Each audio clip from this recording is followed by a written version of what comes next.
Hello everyone, ako nga pala si Grant Matthew Zay Moribus at ituturo ko ang circle.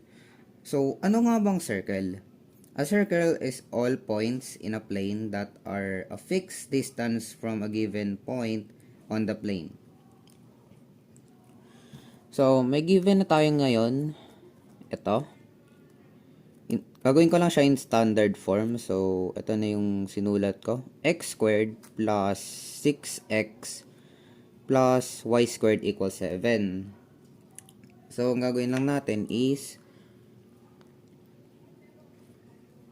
x squared, kakapin mo lang siya, plus 6x plus blank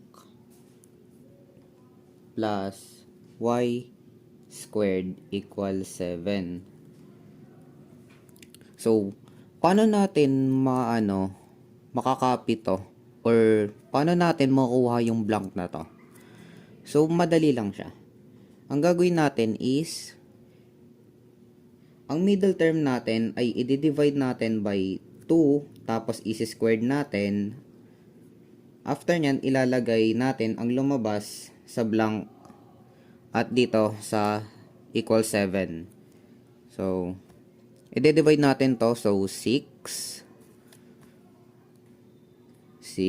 divided by 2 equals 3. Then, gagawin natin, lalagyan natin siya ng squared. So, 6 divided by 2 is equals to 3. Then, isi-squared mo, 3 squared 2. So, 3 plus 3 plus 3. Ang sagot niyan ay 9. Yan.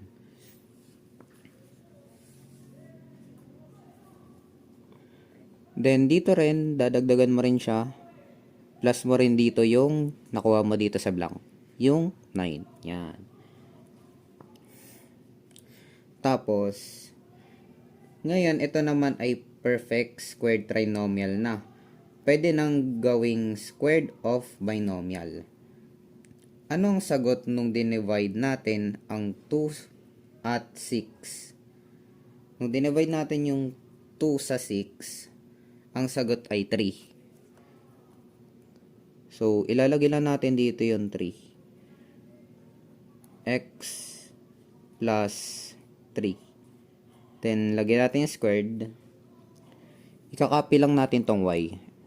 Itong positive plus y squared plus y squared equals 7 plus 9. Ang sagot natin sa 7 plus 9 ay 16. Yan. Hello everyone. So, graphing na tayo. Ito yung 2. So, 1, 2. Then, negative 1. So, dito yung center natin. Then, paano natin siya bibilangan? So, 1, 2, 3, 4, 5, and 6.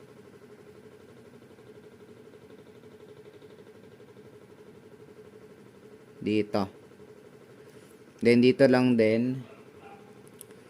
1, 2, 3, 4, 5, 6. Dito rin. 1, 2, 3, 4, 5, 6. Tapos dito, 1, 2, 3, 4, 5, and 6. Tapos, kuha na lang kayo ng panulat or compass para magawa niya na yung bilog. So, ayun na. Na-graph ko na siya.